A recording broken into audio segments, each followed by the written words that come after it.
വചനം ജഡമായി തീർന്നു. യോഹന്നാൻ 1:1-18 വരെ.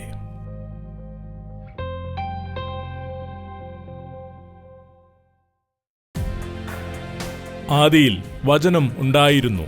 വചനം ദൈവത്തോടുകൂടെ ആയിരുന്നു. വചനം ദൈവം ആയിരുന്നു. അവൻ ആദിയിൽ ദൈവത്തോടുകൂടെ ആയിരുന്നു. സകലവും അവൻ മുഖാന്തരം ഉളവായി. ഉളവായതൊന്നും അവനെ കൂടാതെ ഉളവായതല്ല. അവനിൽ ജീവനുണ്ടായിരുന്നു. ജീവൻ മനുഷ്യരുടെ വെളിച്ചമായിരുന്നു. വെളിച്ചം ഇരുളിൽ പ്രകാശിക്കുന്നു. ഇരുളോ അതിനെ പിടിച്ചടക്കിയില്ല.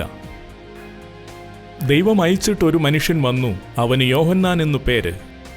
അവൻ സാക്ഷ്യത്തിനായി താൻ മുഖാന്തരം എല്ലാവരും വിശ്വസിക്കേണ്ടതിന് വെളിച്ചത്തെക്കുറിച്ച് സാക്ഷ്യം പറയുവാൻ തന്നെ വന്നു.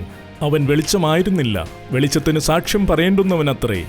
ഏതു മനുഷ്യനെയും പ്രകാശിപ്പിക്കുന്ന സത്യവെളിച്ചം ലോകത്തിലേക്ക് വന്നുകൊണ്ടിരുന്നു. അവൻ ലോകത്തിലുണ്ടായിരുന്നു. ലോകം അവൻ മുഖാന്തരം ഉളവായി. ലോകമോ അവനെ അറിഞ്ഞില്ല. അവൻ സ്വന്തത്തിലേക്ക് വന്നു. സ്വന്തമായവരോ അവനെ കൈക്കൊണ്ടില്ല. അവനെ കൈക്കൊണ്ട് അവൻ്റെ നാമത്തിൽ വിശ്വസിക്കുന്ന ഏവർക്കും ദൈവമക്കൾ ആകുവാൻ അവൻ അധികാരം കൊടുത്തു.